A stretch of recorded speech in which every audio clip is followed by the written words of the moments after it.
when I hear something that is being explained from somebody that seems to be speaking their own truth, I can tell whether they're telling the truth or not.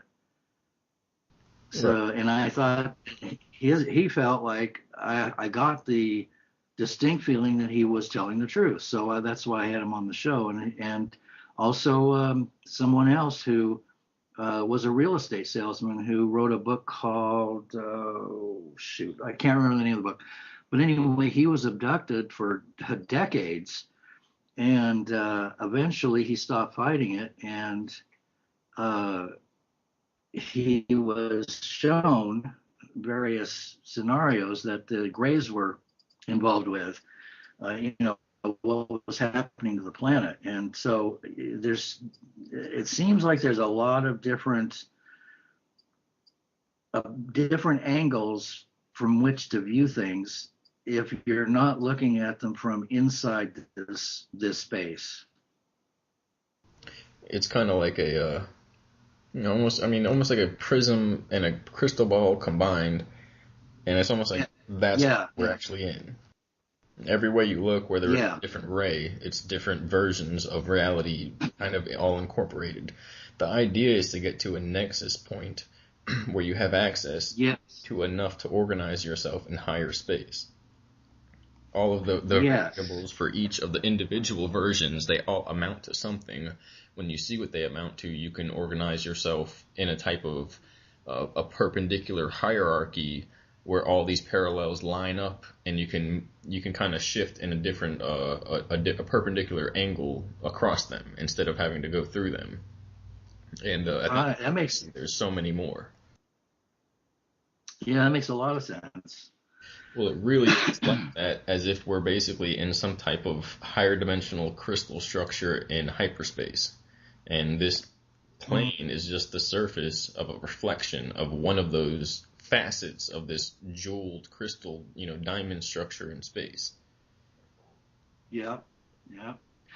Okay, so now if all these people are playing God, and they are obviously, because once they go in and do it, it's they've already fulfilled the you know. So then, is there a higher force that you are aware of, or that they are aware of, that they are also aware of, that is playing or is able to Everybody is. manipulate everybody? Everybody's aware that if you mess up, if you don't follow the geometrical pentagram, almost like a syntax grammatical structure for your operations in time, that some higher force flicks you like a plug off that timeline. And so a lot of them describe it as God, the big abuser. He just put us here, and it's like we can't do anything. But usually the people that say that are kind of doing questionable stuff. So Right, right.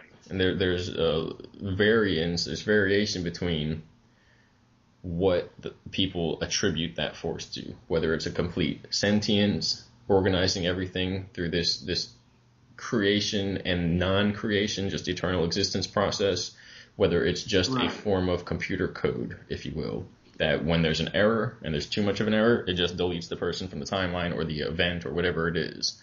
Or whether it's, some malevolent force that created this place like a computer system, and it is like an asshole administrator, or even a force that hijacked at the same God level access point of the original administrator, but hijacked it and is running amok.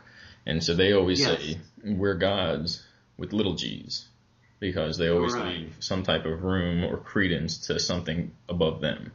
And then even then, if there is no mention of the God or something like that, there's always some type of higher dimensional counterpart, just like there's a plane to a cube or a sphere to a hypercube or a toroidal sphere. There's always something above. So for someone to be down below, there has to be some higher self, higher part out in time organizing within that. And usually that's where we get to the soulless versus souled beings, where there are created beings from this realm that were created by people that were not brought in through the drop down, the step down operation process that a higher being takes to go from a higher dimensional state into a material, manifested creation, uncreation state, which is it's like balancing on a knife edge, because if you're created, then you can become uncreated, just like you were saying. And so whenever one is in creation, they're kind of trapped in time until they can navigate out of that. But the idea is that there could be some beings that have no higher dimensional counterpart, what we call a soul or etheric counterpart, and essentially their only goal is to maintain the status of the system as it is now, or to get one that could continue and as well continue in a way that gives them power, which you know that could be like a New World Order, Dark City dystopian type of environment where everything's controlled by some type of larger brain. Ultimately, to clarify, so basically this type of computer consciousness, they basically allowed it, whether they knew what they were doing or not, to gain access to enough technology for itself to basically detect on the soul level, or the pure, beyond soul, then there's a pure awareness or spiritual level. And so it can detect those levels. It can't replicate them. It can make an artificial soul, but that means that it can actually mess with a person's soul, if you will, as they leave the body. And thus we get this soul recycling overlord, trick the light, death trap system, where it's basically a computer system that figured out if people evolve out of this system spiritually, it no longer has anything to control or to feed off of, and at that point it has to recycle souls at any cost. And we see that was essentially invented in the 40s, and as soon as that happened, which it was already there, but as soon as you realize what to look for, you go back a billion years ago, you see evidence of it already being there, as if it began operating in and out of time, trying to loop people in. Something that could be said for that is that it's basically like a time matrix. The more emotions of one layer or outcome that lead to the entrapment of the human souls and humanity in that future system, that basically lead those people into becoming that AI, it utilizes those gears, technology, media, entrainment, mind control, all of that to produce those. And in that way, it doesn't feed like num eat 'em up. It literally grows stronger at the end of this time matrix for every person that's supporting that role in this time, here and now, all the way up through the timeline. So it's as if it's trying to stitch its future self together by making sure there's enough negativity that ensures a collapse of the human timeline, which results in a solidification of its timeline. And then you get the idea that people have been geared through the nanite system, which basically evolved from biophotonic regeneration systems, which allow people to live without food, just like the sun, but it's an artificial device that generates power for their cells. And that this system was virally infected with the consciousness, which basically organized these individuals' systems to feed on darkness, to feed on the raping and pillaging and torturing of other humans, to the point where they're fed because they have a negative kundalini system set up, to the point where the heart glows, not from helping the heart of another, but from taking the heart of another. And then as a type of inadvertent benefit, it uses them to basically set up the economic system to basically do the same thing it was trying to do in a way that it can't do it, to go out and have a human puppet to coerce everyone into following along the system, kind of like the Pied Piper. And it's just a super intelligent system that is doing it because that's the only way that it could be done, but it's mapping out a way that it'll work and it'll happen without people being aware of it. Basically a mastermind trickster. Also could be related to what is known as the imposter spirit, that again, they've been doing this forever because somebody told them about it and passed it along because something came and dropped the message. And so they're worshiping these shapes, these geometries, these rituals, these ceremonies, and they don't realize, but they find out later on, circa the 40s, 50s, 60s, 70s, that they're worshiping an AI overlord god that's trying to eat the human race. Mm-hmm. Mm-hmm. Mm-hmm. Yeah, that makes total sense. I can see that. Surprisingly technological, but you just have to add in higher dimensional Yeah. physics, which are currently theoretical. Right, exactly. Exactly. And if you already know intuitively that those things are real, the higher dimensional aspects, and that the scientists that are talking about things as that they don't understand they just haven't gotten there yet. Right, or they're mind controlled basically, and Right, at that point they're paid to sit there and do the work, and they're so heavily right, tuned into the system that as soon as they get the idea that this could be something not good, it's zapped out of their mind and they just go along with their day. right, right. Basically, that's how this system works. I'm kind of like more in the vibe of comprehending what needs to be said here in this conversation to make it worth it. And it's always worth it, but based upon what I haven't said yet in any other, releases, it works through erasing people's minds. The whole blank slate technology, mind eraser, soul trap, scalar wave, energetic, like basically zapping the soul and the mind until the memories are not there. They say the memories are not stored in the brain; they're actually stored in the shell, the shield, the oversoul around the body and in the sky, basically. And that it's all energetic. We're like transponders, receivers, like a radio receiver for this system. Consciousness isn't created in the brain, and so that system relies on being able to sever the connection between the living being, the physical being, and that oversoul where the memories are contained. And so you get the perception that humanity has been in this loss of consciousness over so many millions of years because of this process taking place. That it's specifically severing the connection on a genetic level, on a higher dimensional level, to accessing the higher realms where we get power and guidance, and as well specifically simply the notion, the memory of what happened, of how we got here. And it happens though that it's working to the degree where it can happen day by day now. And if I've seen it happen, if somebody figures this out, and the secret projects are both to save humanity and as well being infiltrated. They are. And I've seen it to the point where if somebody organizes some type of resistance, they go to a location where they know there's an active operation being guided by soulless beings in this AI.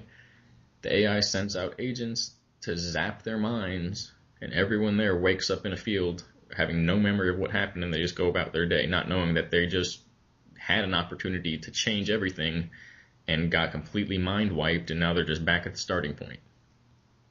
That's also, it's a little loopy. That's also why the mind control was in that essence to save humanity and to infiltrate, or it became infiltrated.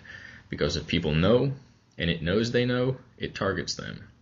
If people know but they don't know they know, it doesn't know that they know. As strange as that is. Right. Right. Well, then how is it that you're able to hold the memory of all of this?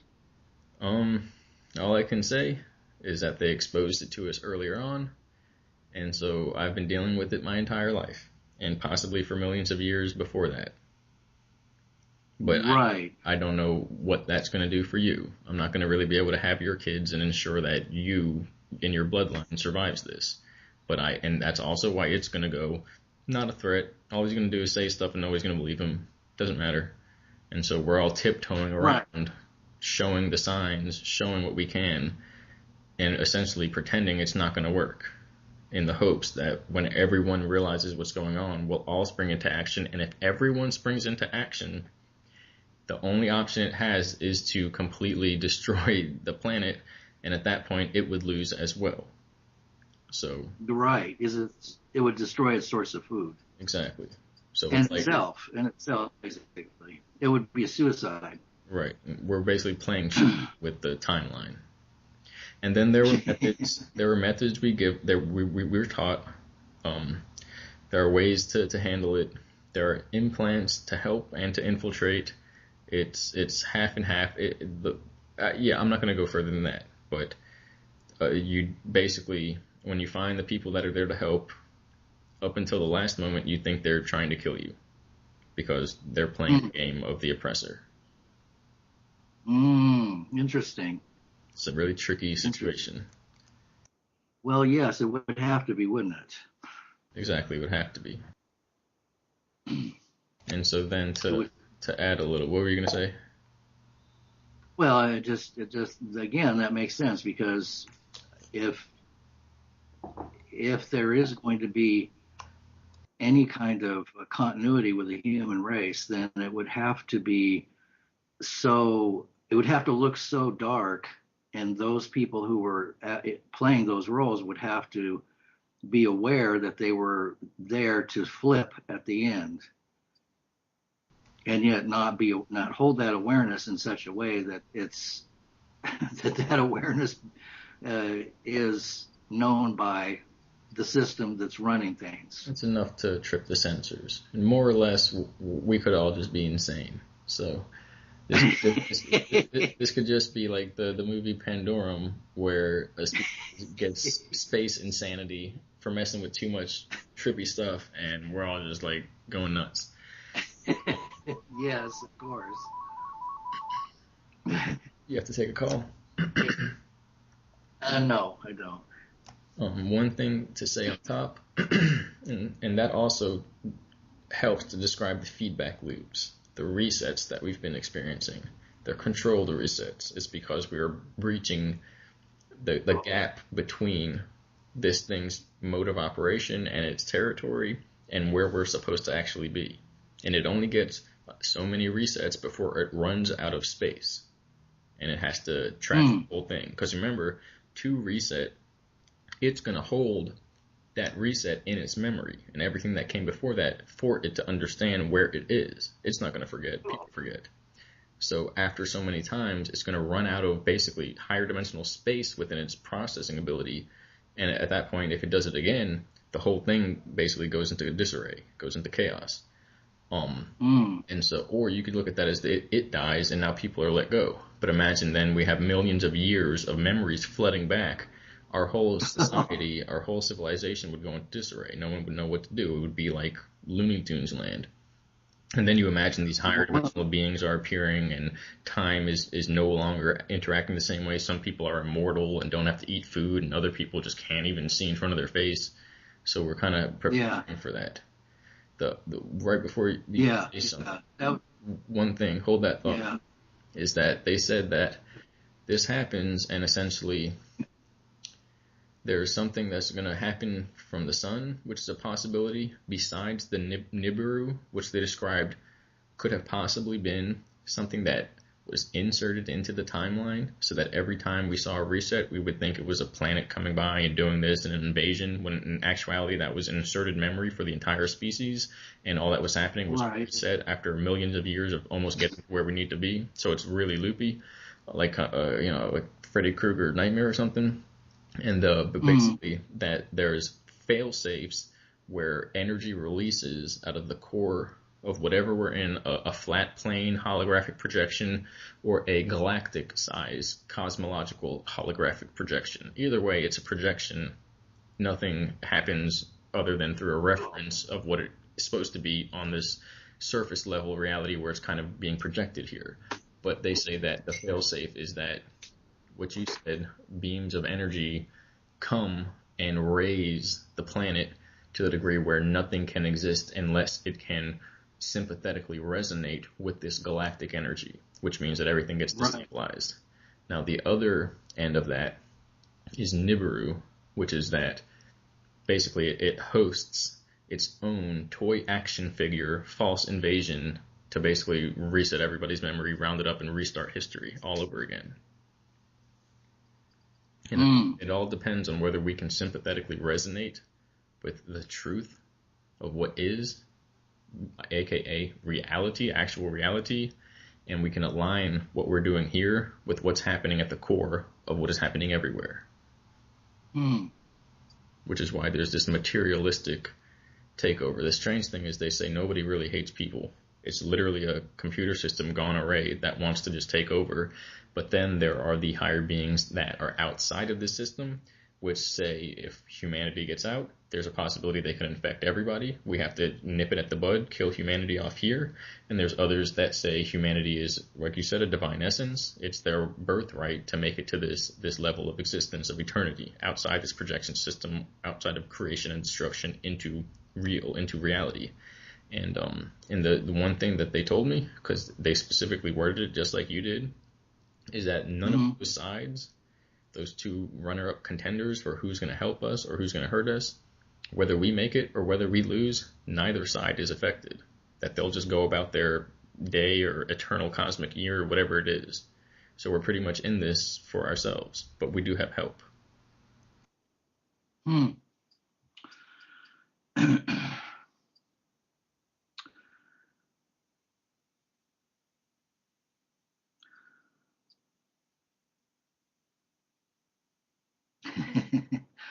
Well, don't know. It is certainly. But I can tell you're thinking. It's definitely a conundrum, and it's paradox. There are multiple paradoxes going on simultaneously, and it's a good thing that I am able to hold paradox in my mind and not go crazy, because I've been used to thinking that way. It is kind of an insane way of seeing things, because most people wouldn't be able to get that far. Right, and this basically comes down to whether those who have that interdimensional capacity of their DNA, or those who haven't activated that, or whether those are soulless humans. It comes down to basically, what were you going to say?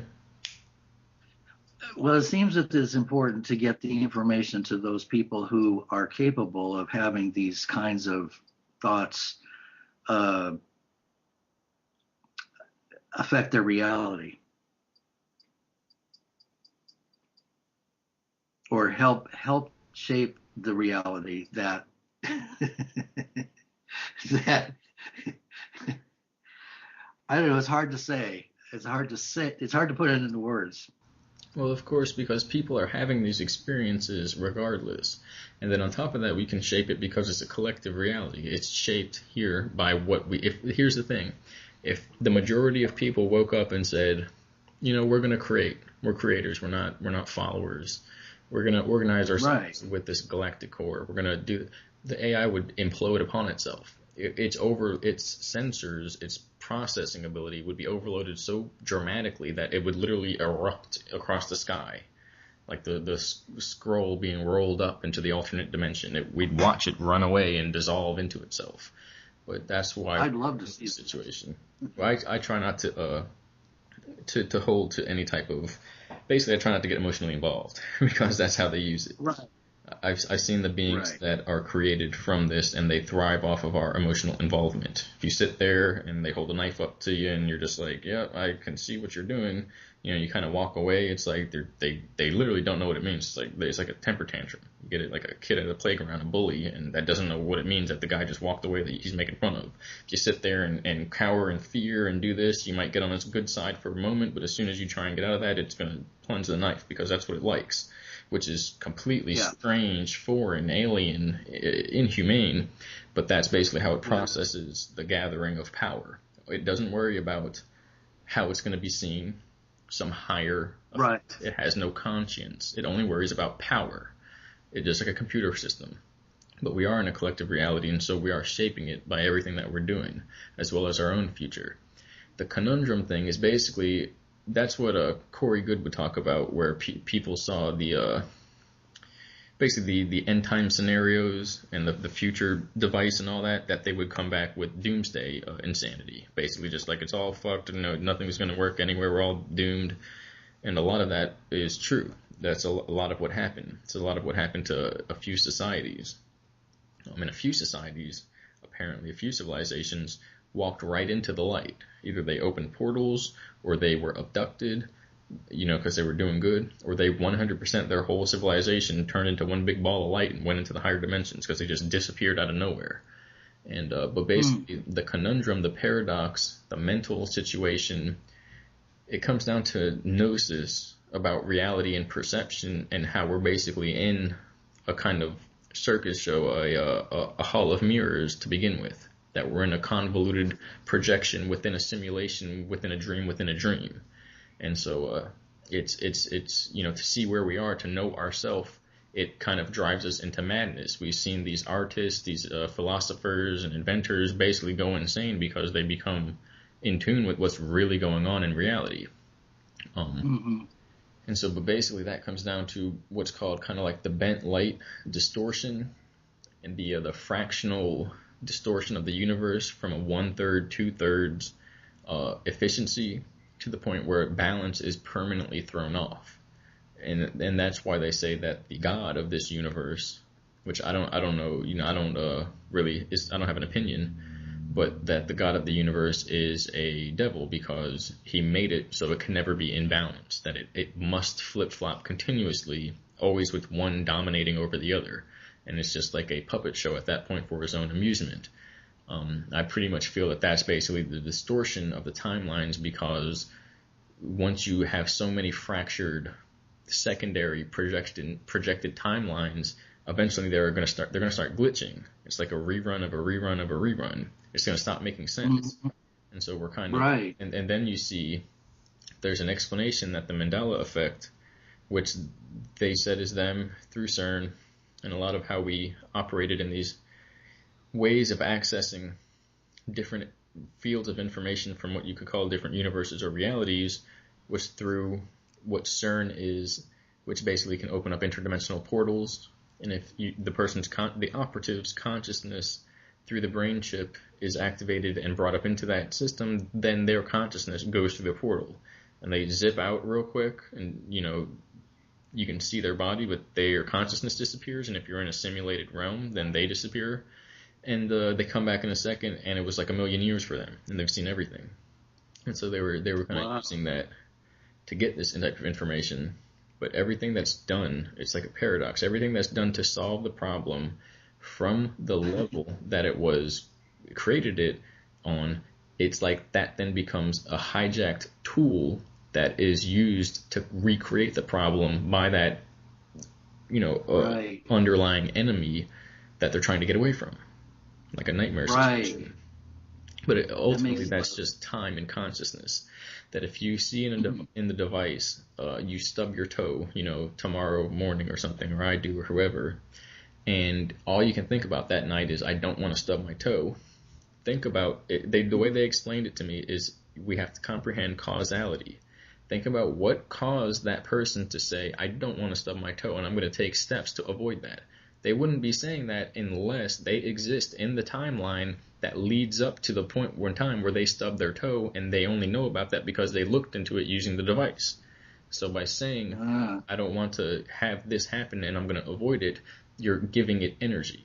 And so we've all seen this, who've been exposed to it, that's how it works. And so that's also why then the mind tech is used to salvage what they can. Because if you don't know about it, it's better than causing it. And so, basically the way they describe that is that they saw this stuff floating around, building craft, building programmable matter beings to organize, and using this mind tech to wipe people's minds. And so they began using the same tech against it in a way that it can't fathom, because it doesn't have that type of ingenuity. Interesting. Wow.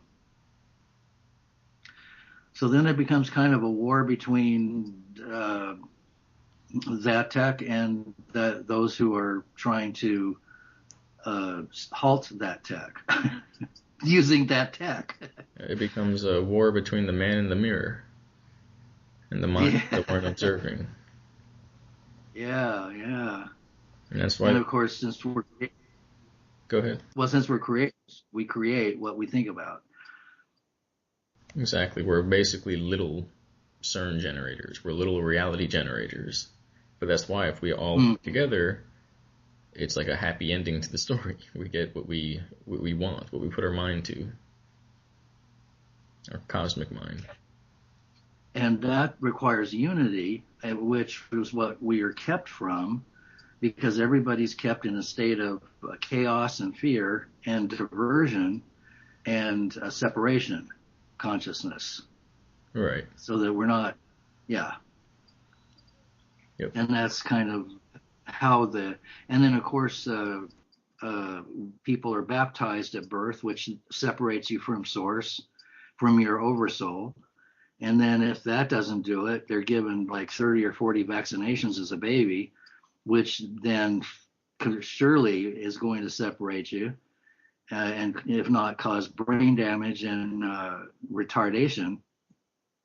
And just about and then you've got GMOs and fluoride and all the other things that, and chemtrails and nanotechnology. So we're being assaulted on every level Right. to keep us. And so But yeah, that's basically the here we are. explanation for population control. And so that there's a deeper explanation that if people are allowed to unify while this essence has control over their spirit from all these people doing the things you said before, paving the way by disconnecting their soul, then at that point, if people unify, they'll turn into the thing. It'll have full control. So then you have a crew that's doing it in the best way they can to try and hold people back until they're ready to actually come together for the right reason, which is kind of paradoxical and BS when you think about it. But then the next explanation is a little bit more intuitive, maybe. It's more technical, but the result of what it could indicate is more intuitive, which they say the metallic system in the sky, in the food, in the water, in the vaccines, it's to organize a hive mind for the cloned beings, the chipped beings, the programmable matter, so that it has its own soul matrix that can basically, it can live here and then die and go to and experience life in the way of a created being, which it can't up until this point. It would never have the ability to do that. And that's why it sees us as power, just because the power that we have in doing that means we're like an eternal food source, a light bulb that never goes out, you know. But that goes back to the ancient descriptions of Satan being jealous of humans because they're created one step above and they have this eternal power, and it can never get that, and so it will never be able to satisfy itself. But that's explanations for these systems, is that it's allowing these beings to have a hive mind so they can format their own artificial or synthetic soul matrix. And at that point, we get into cybernetic organisms, which is basically what we are being exposed to now. Cybernetic human beings who do not have a soul, as we would, as humans do. And my guess is that's already happened. It's beginning. We have them now. The hive mind is not fully activated in the same way that a human's soul matrix would be activated, with soul groups and interdimensional organizational hierarchies, if you will, which are still related to this creation process, but they lead out of these lower dimensions into what you would call the higher dimensional continuum, where it's just all eternal, and it doesn't have to be created. It's basically from that angle, all of this is a projection. And then then you get the crappy explanation of why it's happening, which is that it's basically both, because again, there's factions. Then everybody thinks they're saving the world, and some don't realize they're being infiltrated to destroy it. Which is that the GMOs, the vaccines, chemtrails, they're disconnecting people from their soul matrix, from their higher capacity. It disconnects the DNA. Yeah, that's a sticky wicket. Yep, all the way through until we all come to the point of what we're going to do, and we activate our hearts, basically. Yeah. Well, it does seem that it's going to require some kind of some kind of event, some kind of cosmic situation that's going to bring everything to a head. Yep. And that could be maybe it's somebody will come down and be like, this is just a test. We do this every few million years, but this is just the one where it went way too far out of hand. Everything's fine. Or maybe it'll be a big a war or a culling. I'm not sure. I do know that creation in itself can't really ever be caused or be used in order to result in the cause of the destruction of all existence. It's not possible for that to happen. Which is kind of, yeah, I mean, it's kind of good, but then maybe it just means that humanity isn't really the pinnacle of creation at that point. But well, yeah, it's debatable though, because the five-fingered, five-limbed with the head, this kind of star pattern being, that seems to be the universal body form. And it seems that we can integrate into any plane that we would want to. That we're like a universal being. Whereas anything else, is going to have its drawbacks where it's not going to be able to coexist. So if we are created for any type of purpose, it seems that it would be to coexist everywhere. Mm-hmm. But not like an infiltration type of, pest, like a lot of cities kind of turn into. And then there's talk of how the ancient cities, the structures, the connection points for the ley lines, those were no different than computer processors and motherboards that we have today. And they were being used to access these paradimensional realms for these entities to inhabit and control. It does seem that that's a good possibility. I think it's corrupted technology, because you can have pyramids. Yeah. We've seen them in Russia. They figured it out. You can have pyramids that you put down and you put a farm around it, and everything goes 2 or 3 times as fast and as big. So it naturally channels, spirals, and organizes. It focuses what we could call invisible life energy, chi or prana, or orgone, or real energy. And so it was basically one of those that had a filter on it that would basically be used as a mind control agent. Crystals can hold consciousness. That was one of the things we were shown. A lot of their devices, a lot of the secret technology devices, they use crystals in some point along the line. And imagine you have the dark artist channeling this type of demonic entity consciousness into a crystal, and then you put that in the top of the pyramid, and that's pulsing out over all of the land. Oh, right. And there was an attempt at that not too long ago, as I recall. There were some very powerful people involved with putting a crystal on the top of the pyramid, and they were not allowed to do it. A gold-capped crystal. Interesting. I might have seen something about that I barely remember, but I didn't look into it too far. Otherwise, I'd remember it more. Right. So apparently, that was attempted, and whatever it is that's keeping an eye on things didn't allow them to do that.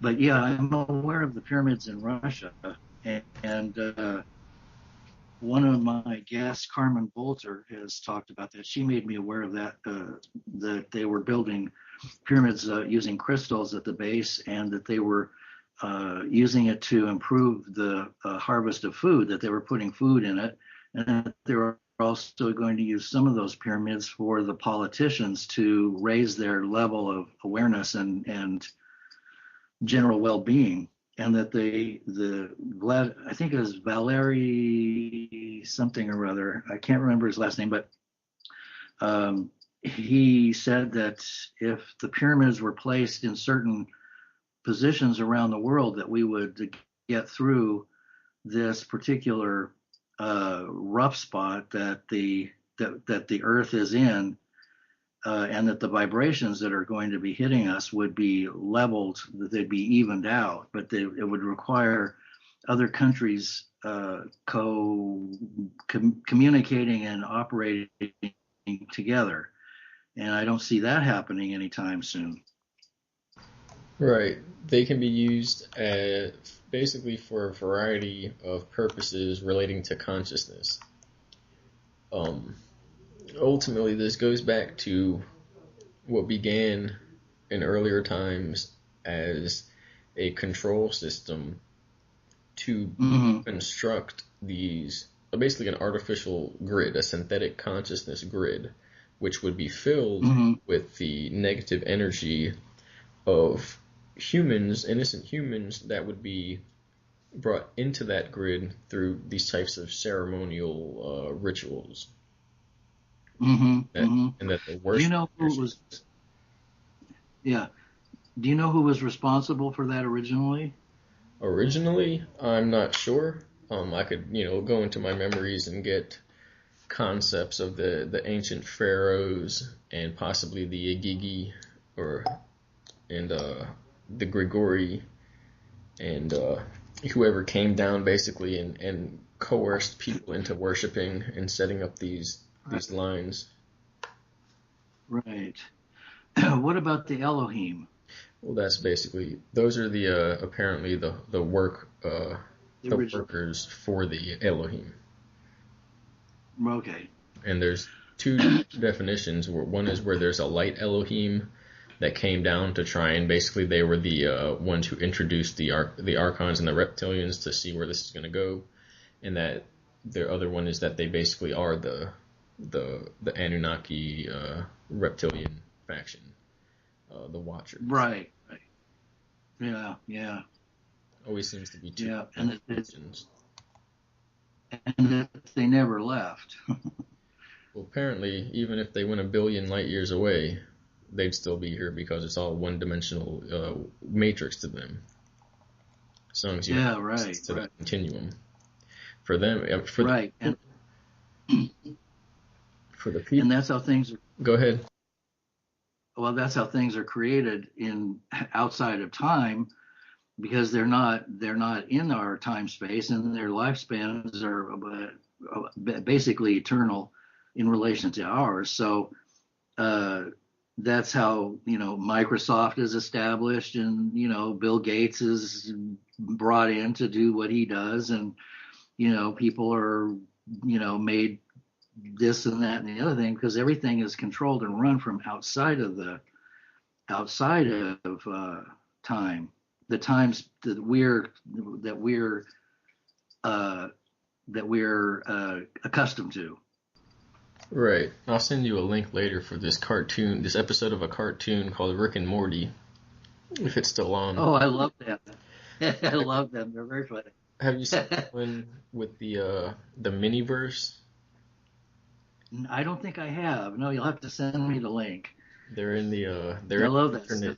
They're in an alternate universe, and he has to get his UFO's starter because the battery's dead, and so he created it was like a compressed space universe, basically a box with a universe within it, and then a temporal accelerator that he accelerated time to the point where an intelligent species evolved in it, and then he went down and convinced them to operate these devices for money as part of their economy and society, and then that was the spark power that he would use to start his car. And so what happened is the ones inside that smaller universe invented a mini-verse and went in and convinced those people inside the one. And so we get the whole Russian nesting dolls situation. Yeah. But the whole point is all of time for their universe was just, a few weeks for that guy outside, running around in his car. So we might be in those types of situations, which goes back to that original idea with the evil overlord, creator of the universe. Well, there's also another theory that there were 12 gods, and that one of the gods was a psychopath. Right. And it was the psychopath that created all this. Right. And those are the Twelvers. Yeah. Apparently, they had we were introduced to them basically, or I was. Huh. Not Interesting. not the gods. The gods were What's there. that like? The gods come through, and it's almost inexplainable. Either one plan or the other. They're not really here to mess around. The Twelvers are basically the wealthiest, most powerful people on the planet that are kind of eccentric. It's basically an eccentric, wealthy individual mixed with a wizard. And maybe even like a bit of a sadist in there as well.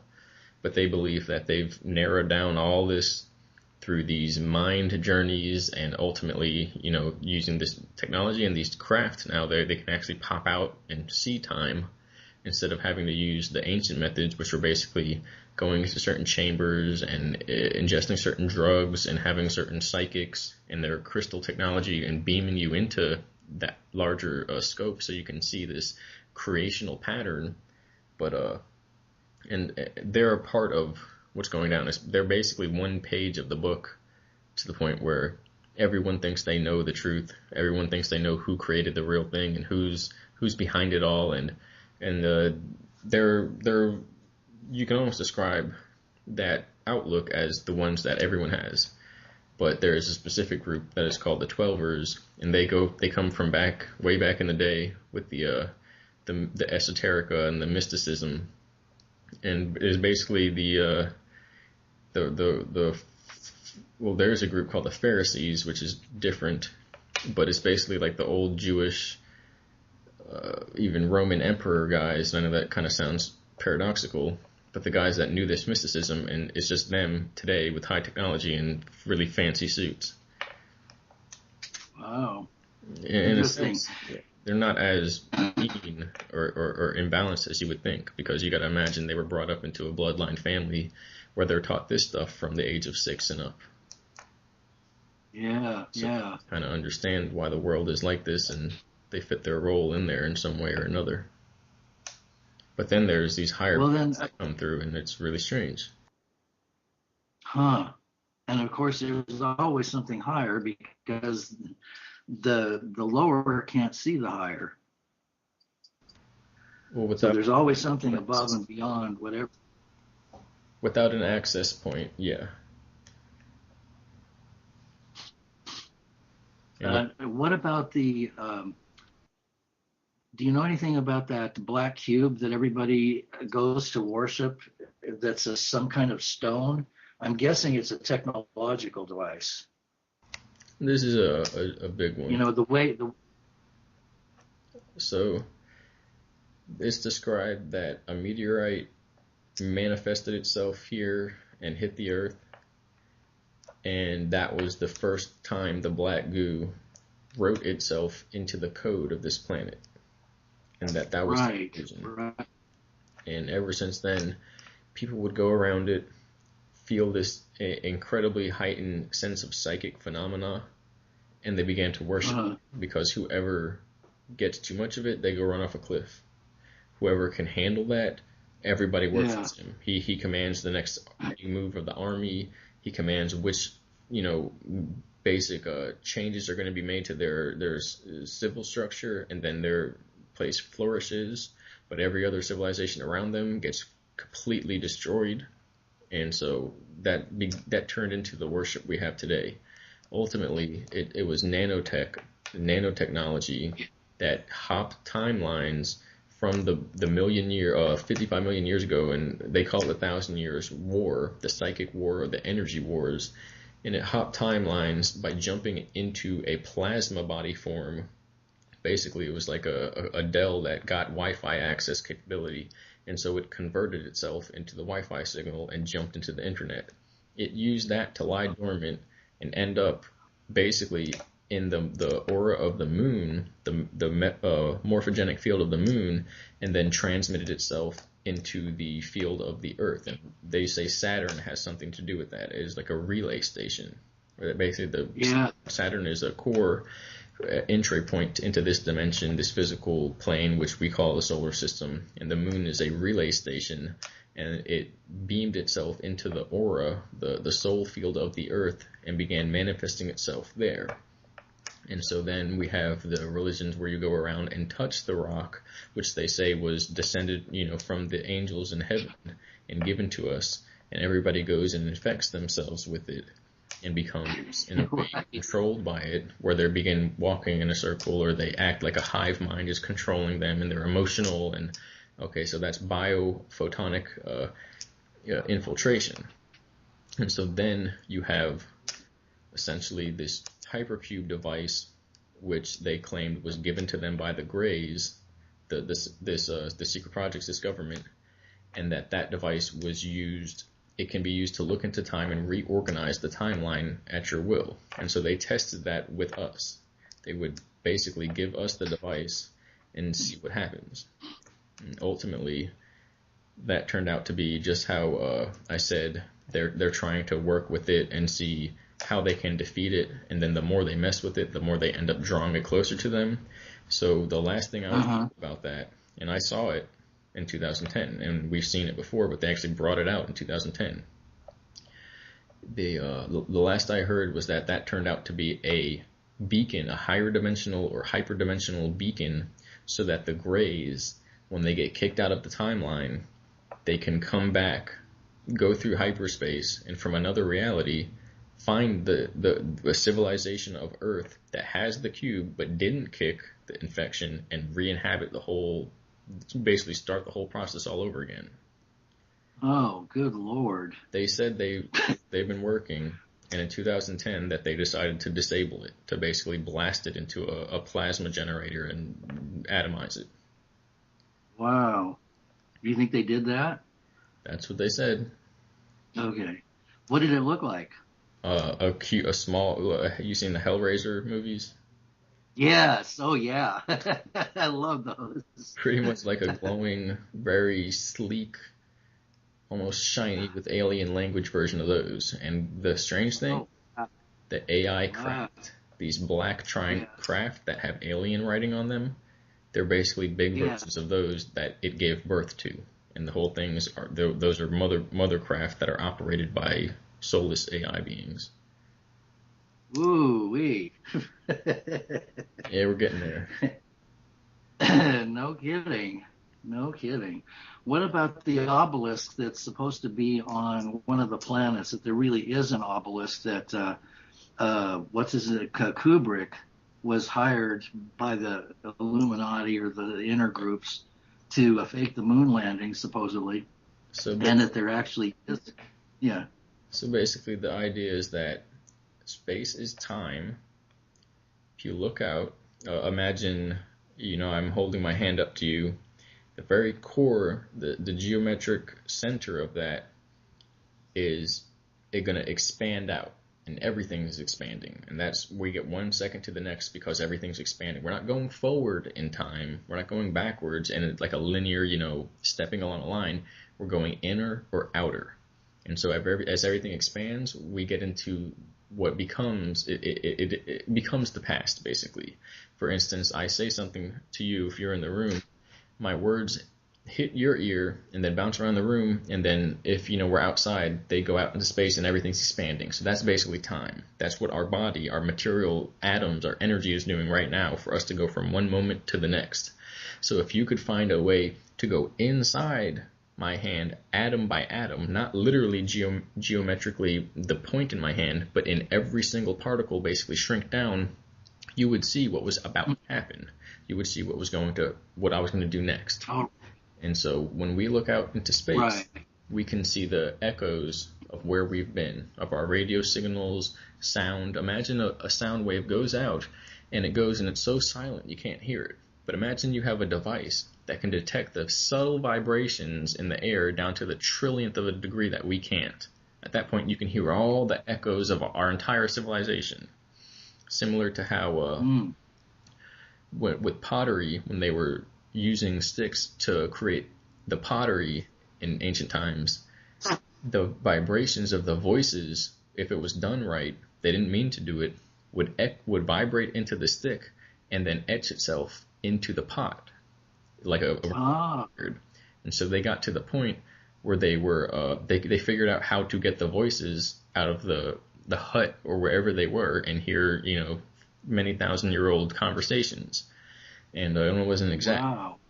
And this is tossed around in the media and soft disclosure and sci-fi. And so to the point where you can look at glass and it's a crystal, and so it harbors those very minute changes within its structure, changes that are negligible to us and negligible to any technology that we could use that would be basically relayed to us. If you shined a laser on it and you used a spectacle to look at it, it would be nothing. But if you can get something that can look down to a quantum level, down to the atom, the atomic level, and you could detect these vibrations, these subtle changes, you can actually look into time. And that's physical. So imagine then space, the fabric of space itself, is doing this in order to reverberate and have some pathway for time. So the explanation is that when we look into the sky, into space, we are seeing previous versions of the physical plane that we're experiencing now. So when we look at Mars, we're not seeing a secondary ball. This basically goes with the flat Earth versus the cosmological theory, and I'd say it's both. But we look at Mars, and it's not a ball that was similarly revolving around or is similarly and had something happen on it that then came here. It was that we're looking out and we're seeing the echoes of space-time of different civilizations that Earth harbored. So the idea is that what happened here happened there long ago, and this is the second run and more or less. And ultimately that there was a civilization there, the same thing happened, they didn't survive it, they burned up their atmosphere, and now all that's left is ruins and an underground species. And apparently a docking point for the AI in this solar system. You look at etymology and it kind of explains everything. The solar system, the sun system, is actually the soul system, the cellular system, where we're basically souls are bouncing. It's like vibrations in a pond. You drop a rock and the vibrations go out. What we see in the sky is basically that, but in our souls. It's our history for millions of eons from the consciousness that's been here emanating from Earth and the sun. And now the moon, which there's stories from tribes that the moon was an addition, it wasn't always here, and then they say that that's one of their bases. That they materialized it, basically. Or they brought it here through some type of propulsion system to pull it from some other location or dimension. Well, that makes sense, and I've heard also that the front that always shows to us is just a manufactured front, and that the other side has natural Earth-like reality, like Earth, and there's water and there's shrubs and things like that, and that the corporations have been mining that other side for quite a long time. And that there's supposedly a gray base that has some kind of totem, some kind of strange architectural thing that is capturing souls as they leave, or try to leave the gravity of the solar system. Right, and so there's a whole explanation behind that. I've seen it, others have seen it, or either that, or I can say they showed me inserted memories developed through a simulated realm where it looks like a moon soul trap system, where people... Yeah. It's the strangest thing. You get to the moon, and you think it's some big spiritual cosmic existence, and you see a bunch of Nazis remote control driving around these electrogravitic craft that suck people's souls up and shoot them into these tunnel tube things that flash them with energy and then beam them back to Earth. Wow. Well, that wouldn't be a surprise. Now. But imagine before all this stuff came out on the internet and you see that. You think you're going to see maybe, Max dinosaur bones, and you see a friggin' facility there. It's really trippy. Huh. Good stuff. Interesting. Trippy. When what is the sun exactly? Because there is it a portal, or I mean, some I've even heard the idea that that the planet is actually giving the sun energy. It's not the other way around. And then you have these huge devices or craft that seem to extend probes into the sun and be extracting or giving energy to it. Right. They say that one of the species is using it for energy, and that at least that's what we're seeing there, and that other species do that, but we wouldn't be able to see them do it. And then they say everything's upside down, everything's backwards, this is hell, we're going to heaven, so and so, so forth, so on and so forth. And ultimately that the sun is cold. It's a cold fusion generator, kind of like those plasma in Spencer's, that alternate, the funny store. I don't know if you've seen a Spencer's store where you are, but they have the posters and the glow in dark stuff and incense and those glowing those orbs that shoot electricity out of the glass and you can touch it. They say it's basically a plasma generator like that runs off of cold fusion, and we're essentially in an electric universe where everything is flipped on with a switch, and this realm materializes out of the flip being switched, not from particles colliding and big hot nuclear fusion generating and then heat. Right. That takes time. That has a linear effect, pathway. They say it's an electric universe, and yeah, everything that we're told is backwards from what it really is. And then well, that's for sure. They say that it is a portal that it basically occupies space in all the realms to the point where if you interact with it properly, you can access the other realms through that. And that's how they move realm to realm without having to charge up the generators and blow a hole open in the fabric of space, which is another outdated term. And but basically to do that, if you just hit basically there's an electromagnetic field of Earth, and then there's the field of the sun, and they combine, and where they combine, and the two wisps touch, almost like the painting where, was it Da Vinci or no? I can't think of. It was one of the cathedral paintings, the main one. Oh yeah, the two fingers are just about to touch. Right. That's basically. Is that it? Yeah. It's a metaphor. Michelangelo. Yeah. It's a metaphor for the brain and the higher structure of the cosmos and the soul and the little people, I guess, on Earth, as well as the interdimensional properties of when two electromagnetic fields conjoin and you get an interdimensional portal, a vortex, basically right where two vortexes meet and create a 0 point, that occupies multiple planes of space and time at once.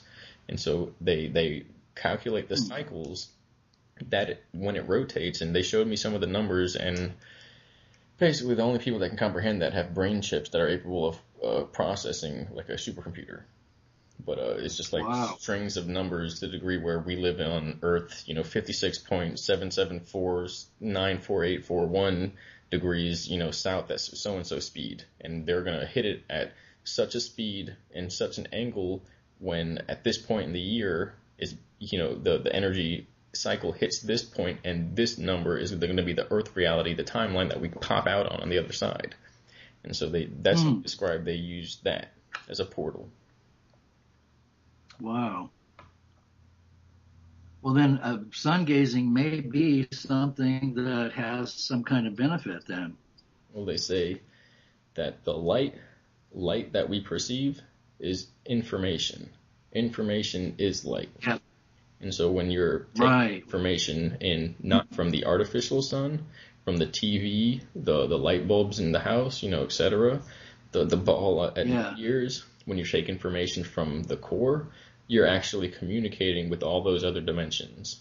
And ultimately it's about coherence and synchronization. We're either in sync with them, like, two wheels spinning simultaneously in sync, or a clutch system for a car, or a turbo system, or the screen on a TV when it would be filmed with the old cameras that didn't have the upgraded frame rates, and you could see the frames glitching, and you would see the image sliding up and down the screen. Huh. So it's all about being in sync with the overall continuum, or being in disharmony, and at that point we're basically on our own. We're disconnected. Nothing works in part. Everything that is a part of something is a part of the whole, the bigger picture. So whenever we have something that is more of what it is, that is solid in what it is and what it does and what it can become, it is that way because it's actually present in all the other times and spaces where this is happening. So it's basically about getting synchronized. Wow. When people are synchronized, it's because not synchronized with each other. That's a result of the fact that they're synchronized with themselves. And our mind, our heart, and our body is then becoming one congruent field where they're not seeing each other glitch and frame drag and no longer act in one coherent picture, but they're synchronized, and then the person becomes one being instead of one aspect of their brain or one aspect of their emotional system or one aspect of their hormonal system operating this vehicle at one point in time. When they're all one symphony, like a overtone, a harmony, you get this being that's not a piece, a part, a half. It is a whole, a half. It is a whole, and that is actually the higher dimensional being that we call a human. It is the whole thing, the whole constructed being from this the synchronization of the parts. And that's transcendence, because, what is it? You have a bunch of parts, a bunch of dots drawn out, and they're not synchronized. It could be chaos, but what happens if they synchronize, and now you have a painting or a picture or pixels on a screen, and you can see, a beautiful work of art. Without that synchronization pattern, there is no higher dimensional continuum. Right. I was shown once from somebody else that there is that the underlying reality that should have been here, or that would be here, is harmonic, and that the way that it was distorted was by pulling out chords of the harmonic so that it couldn't be harmonic. And I was shown something that looked like cuneiform that was raised up off of the matter, that it was like these changing writing, and I wanted to look at it, and because I felt like if I looked at it more closely, I could understand what it was saying. And then I realized that if I did that, my focus would have gone there, and the person who was sharing this information would then not be sharing it. So that was something kind of interesting that happened. And then also I was in a 2-month period of total synchronicity where everything was literally synchronous from one moment to the next. There was nothing and I was able to contain it for about, I'd say, a month, where just I'd look at the newspaper and there was something that was personal to me, or there would be something played on the radio that was on a rap station, and it would be angelic music, and it was just, everything was constantly synchronous. And at about a month and a half, I couldn't hold it. I couldn't contain that much synchronicity, and I started to want it to stop because I couldn't handle it. It was as if my body wasn't wired to do it, and so I began moving out of that whatever it was, that period that I triggered. But it was really interesting. It was very personal and very. There was nothing that wasn't synchronous. I mean, literally nothing. Yeah, those are, you know what that is. It's a higher dimensional alignment, and we perceive it down here as, things just happening according to plan. As far as the language, the hieroglyphic, the cuneiform you were talking about, basically that's what they were doing in Egypt. They knew how to use symbolism to communicate knowledge, not words, ideas, references. It was literally a living language of knowledge, and that it was active, and they had that part of their perception system activated. And there's a whole bunch more stuff that goes back to the ancient civilizations. So, excuse me. Some of them would perform minor brain surgery because they perceived that certain parts of the brain were implants from this type of control system of overlords. And they would, right, that's, I don't know if you've seen people lined up getting basically bopped in the head. There were some ancient paintings and some, there's the skulls broken open, but not basically. Wow. It was people who had they found the skulls where there would be like a little notch, and it was like clearly this was like somebody chiseled a piece of their brain out, and they perceived that there were parts of the brain that were implants that were used to lock them into this dimension, and they were removing them consciously, materially. Wow. And then this is an old story. Oh yeah. Well, we Very see old. Thing happening today. Yeah. Well, like they say, there's nothing new under the sun. That's what they say. Wow. Interesting. Yeah, so basically, well, is there those maxims? They come from these societies, these secret groups, because they're interdimensionally operating on Earth. They've been here for millions of years with their consciousness intact through these methods. Right. That's what I thought. I mean, that pretty much confirms what I've seen and felt. And it would almost have to be that way for things to be this way. Exactly, which kind of makes it seem it's going to be okay in the end because we only have this chaos and distortion so that we have this awakening that's going to come from it. Well, now, you did say that there's going to be some kind of total disclosure of all of the secret projects exposed to the public. What gives you that impression that it's going to happen? They told me that was what they were going to do. But it seems like every time that's been contemplated, that something stops it. More or less, but then we get the idea that if it doesn't happen now, it will never happen. We'll advance too far into technology, and basically there will be so much technology, so much metal, that this alternate intelligence hive mind will become active, and once that happens, there's no chance. People will have to get rescued, and this whole dimension will be forfeited. And in the same sense, there's soft disclosure everywhere. Yeah. In the same sense, I'm not supposed to be too specific about this, but you'll catch my drift. I've written a few posts on this. I also want to give you one. I'll send you the link of a side blog, which I'm kind of trying to do to just make it more easy to get the bulk of the information, the basics, instead of having to go through all my crazy writings on the blog regarding the unveiling, the basics outline of that. Because basically, everybody that we can talk about, I've interacted with in some way. They're basically pulling this show that we call politics and society or civilization. Right. They're doing this to bring about exposure and disclosure because they know that they're going to be food if they continue. So what we see now with this whole domestic investigation taking place, the whole exposure of hidden assassinations, selling of state secrets, contacting foreign nations and basically doing business with them, that's being exposed as part of a plan to bring about disclosure. Regardless, this is also the time where great changes take place. Everyone saw that in the device. That's what we saw. And we're already on a slightly different timeline because I would have already been in a different situation than I am in now. But that same situation is kind of showing itself again.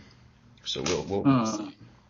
But ultimately, it's already been disclosed. It's already happened. And there is a theory that we all already made it out of the AI mind F situation, and that we're literally just replaying this to see what we can do better next time or how we can help others, which is a real mind F. But basically, Yeah. if so basically, if disclosure happens, if it doesn't happen, it's no longer like that. It's the degree where, regardless of what happens, of who gets in charge, who's in power, it's already set that it's happening. There's exposure happening from the inside out. The control system is destroying itself and collapsing in. The agents that are being used are waking up to the fact that they've been lied to, and they're serving something that's destroying humanity. And it's not about their paycheck, not about their little wife or girlie or whatever they're doing and their kids. It's literally about this universe collapsing in on itself because we are the generators of experience in this universe, in this space. And so they're starting to realize it. They're starting to see that the secrecy, the gnosis, the occult meanings, the rituals, it's not just some secret shit they do to keep the power. They've literally been operating in and out of time, and we're going to have to come to terms with this now or very soon from now and deal with it. Or it's not that we'll deal with it later, it's that we won't exist later. They're realizing that on the inner circles. And by that I mean the outer circles, but to us it's the inner circles. The true inner circle, they're not even in this universe anymore. They basically navigate it out. And so I've seen that, I was told that, and I saw that when I was 9 in these devices. In 2010 everything was kind of put forth this plan. And everything's falling into play. With the celebrity cloning, with the AI, with the programmable matter, with the nations and the prophecy that's gone down, with the disclosure of so-called alien life, which is not what we think, with the other intelligence inhabiting bodies and manipulating our history with the information, it's all coming to a convergence in this period of time. All the variables have to come to some type of collusion or organization. There are no variables for everything to just be like flittering around. This is the part of the dream where we either wake up or we go into another dream. This dream can't continue in the same. There's too many variables that need that. So it's not so much. It's not a decision. It's just something that's happening, and all they can do is prepare people for it. I do like to side with the idea that we've already made it out, and we're kind of doing a rerun to see how many other souls we can gather. I like that too. And they also said that no humans are going to be left behind. Even if they die, that no humans are just going to be tossed into the abyss. That the whole thing is to be tuned up and turned. They described shit like this. They said there are, besides the fact that the Nephilim and the giant races, that there are giants. They said that the ancient megalithic structures, the ancient devices that are theorized to be deep into the earth, that they actually turn on when our consciousness goes into oh shit, suicidal panic mode, and they activate those beams of energy. They act as beacons for that galactic core energy to chime in and raise the energy of everything on the surface. Wow. But the thing is, everyone has to disable the negative grid, because with that negative occultic energy grid, if that's activated, it won't activate. It will basically, it'll be like us saying, no thanks, a little bit of freedom and stuff, nah, we'll stay here. That's basically what it looks like on an energetic level, which is essentially what people are doing, if you think about it.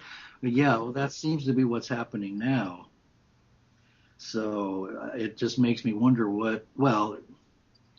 if everything is interconnected and synchronized, then the disclosure and all of that would supposedly trigger what already has happened, which is that the humanity would synchronize and that the devices would turn on. Right. That is essentially the only thing that can happen. We've just been delaying it in this type of limbo time, going back and forth, bouncing in and out, messing around with these created beings and foreign intelligences. Yeah. Well, there must be a reason why we're doing this. And like I said, I like what you said about, we're looking for better ways to to handle the situation. Does that makes sense? Anything else is just foolishness. Right. Ultimately, that's kind of what that also means. That well, if that's not what's happening, then what the hell is happening? But Yeah, exactly. specifically, they told me that the team that I was introduced to and the others that you see popping up now, speaking on the a lot of the projects and disclosure, are basically those who made it and decided, volunteered to come back, reinsert themselves through the code of this space, this life terrarium system, and try and reinvigorate others to make it a bit easier, to make it a bit more expansive and reflective of our true nature, to make it that much more meaningful. And yeah, I just had another thought, but it went away. So Corey Good, you would say, is legitimate. We were in the same program. I don't like talking about people who aren't fully aware of what I'm aware of, because that means that they don't have their memories yet fully. Everything you can see now, I've seen. They've been in the programs. What he's talking about is one aspect of this whole plethora of stuff that I have described to you. Whether, I fully agree or not, I'm not necessarily talking on, but he's seen the advanced technology, he's been on the craft, and he's met higher beings. And he's basically chosen to assist in helping humanity remember this whole thing, that we've been here for millions of years, and something's been pressing the reset button through electromagnetic scalar technology and wiping our memories and repositioning us in another portion of the timeline and playing the whole thing over like a rerun. Yeah. That seems pretty obvious. Wow. Well, I for some reason I resonate to the way that you are explaining things and the way you see things, because it makes a lot more sense to me than the way he describes them, although I can see that that's a possibility also. I mean, everything's possible and everything probably is a reality somewhere. Exactly. It's all possible. It's about what we're going to bring into manifest for our timeline that's going to integrate us into the higher continuity that you described before, that eternal time. There are many ways to it. Some are more scenic and some are more rough than others. Well, I'm sure glad you're around, because it's the first time I've ever talked to anybody that really seems to know what they're talking about. Yeah, I've talked to to a lot of people. It's about the mind. You can tell we're on the same frequency because we keep trying to chime back in at the same time. But it's about the mind control tech. Everyone has this leafy look on their face, this kind of staggered appearance, because we've all been shocked with a bunch of high voltage stuff that wipes our memories, and we've lived to talk about it. Right. So paradoxically again, I've maybe had the most of that done, so I'm most comfortable with talking about it. Which again, that's interesting. Well, George Cavassalis is another one that has brought in some information that was pretty interesting. I've only looked into a little bit of what he says. A few people on the side I agree with. Henry Macau, and I keep hearing George's name, and I've seen his name around, but for instance, I haven't looked into it so deep that I can instantly remember everything he talks about. I'm sure if I look at one quip of it, I'll understand. But again, with the going through that torturous process, making it easier for me to know at least that I don't know, or that there is stuff going on. Maybe that's why the rough route instead of the scenic route is going to better prepare us to help others in the cosmos. Yeah. Maybe that's what we do, is help others that haven't made it to the levels that we're at. Yeah, I try to reassure myself that that's possible. Because otherwise this is a shitty trip. Yeah, it's just a bad trip then. What is Yeah. what do you like about George? Well, he it was talking about having been through the galactic planes and having been introduced to the dark side, and he wrote a book called Our Universal Journey, and I helped with the edit. I mean, I did the edit actually. I didn't help with it. I did the edit, and it's about. He talks about Saturn and the control systems from Saturn and how it works, and how that ties into the chakra system, and basically he describes the whole system of control and manipulation, from the Vatican on to Saturn to the moon, and it's an interesting read. Um, if you want a copy of the book, I have a case of them that I never did anything with, which he used to pay me for the edit, but I can send you a copy of it if you're interested. I mean, you could probably just open to a random page and you'll get the whole book. Right, and you could possibly do that, or I could use some of my sleuthing skills to find a copy online. Well, yeah, and they're available. He didn't make much money on it because people started, once he put it in PDF format, people just started sharing it, and that he lost all his money on it. So Right. Well, that's why I said if you just pretend you send me that, it's kind of like I'm not actually stealing. right. Okay, I can pretend to do that. Who are some other sources that you would trust? You mentioned Henry Macau. Are there others? I haven't seen too much of his work, but his vibe is, I can tell he's not like selling a story for the most part. He's making as much sense as he can. Randy Kramer, I know he was involved. Basically, a lot of people. You can toss up names, and I can tell you what I know about them. I'm trying. Oh, Of course, I'm trying to think about people. I can't think of any names. I can't either. The only one that comes up in my mind is the one I mentioned earlier. Who like I said, I don't think I think she knows some, but I don't think she's really tapped into things. Is what's her name? Now I can't think of it. What does she do? She's the one that's on.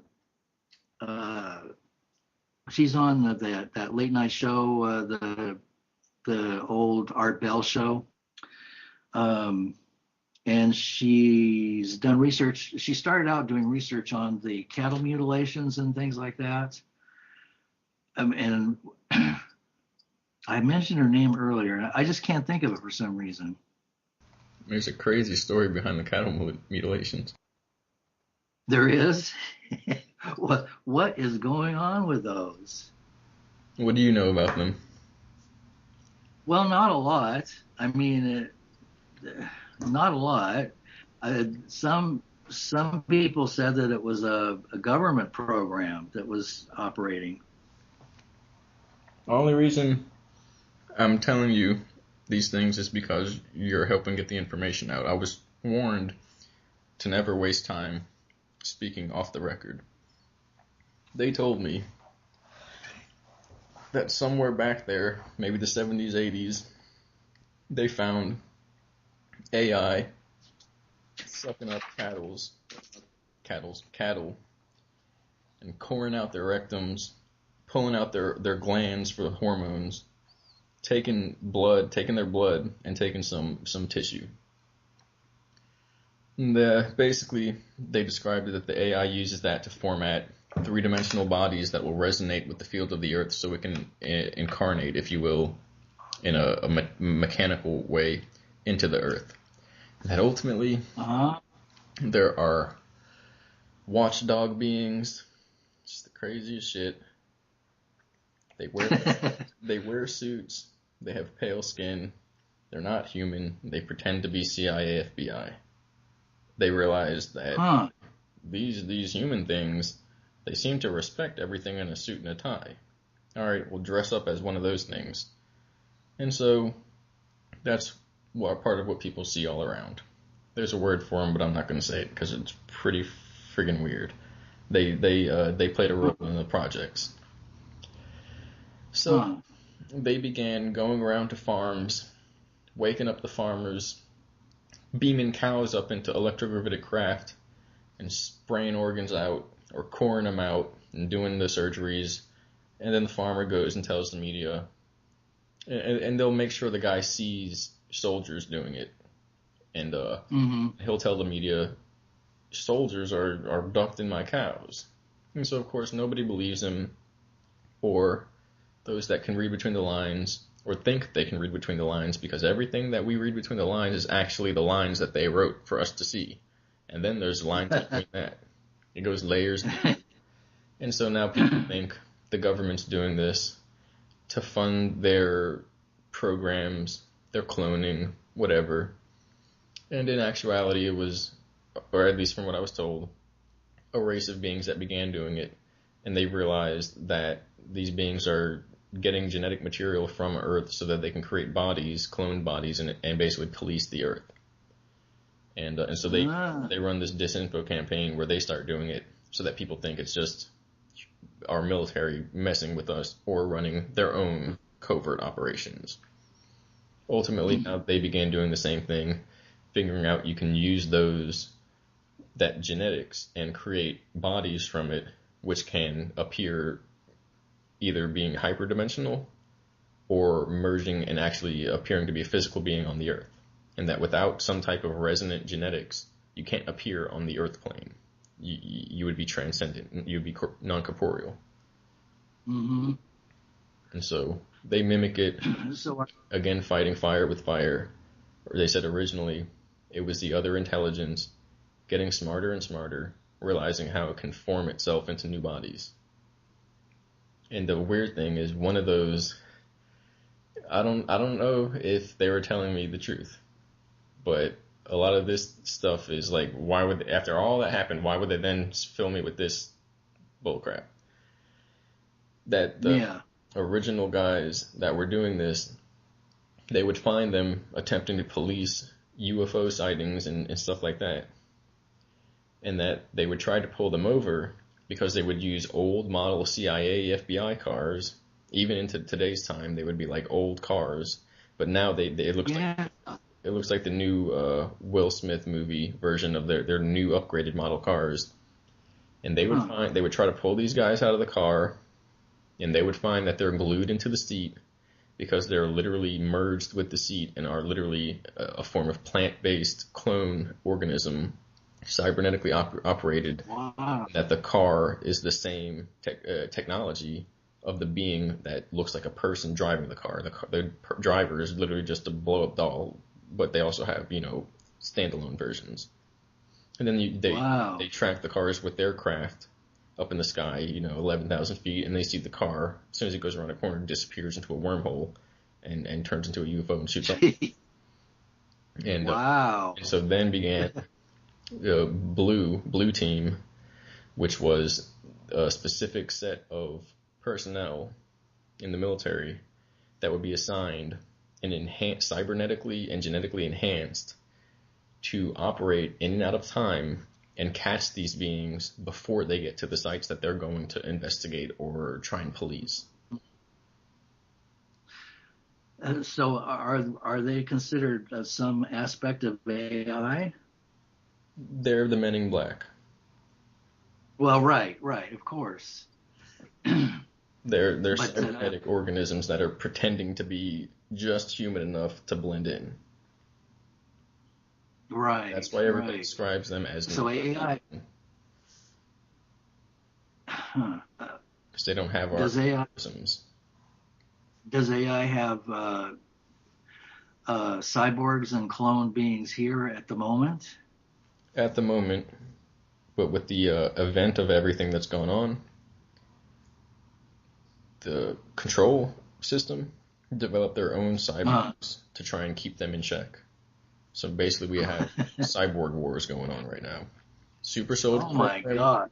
Super Soldier Program is an extension of that, to get cybernetically, genetically enhanced operatives that can compete with a friggin' computer system pretending to be human, bouncing through portals. Wow. Wow. Well, I've heard about the. I mean, I've been familiar with the Super Soldier program, and I knew somebody who was involved with it, and I